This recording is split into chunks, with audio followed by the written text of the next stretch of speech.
членом хорошей команды, а также хорошим работником Муспати. Когда ты это сняла?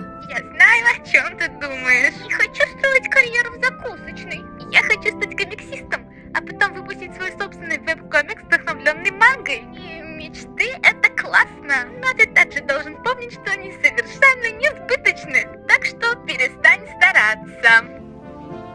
Перед тем, как перейти к делу, сначала о главном. Ты улыбаешься? Нет. Почему нет? Стой, погоди, нет, никто же не видит, да? Настало время переоценки персонала.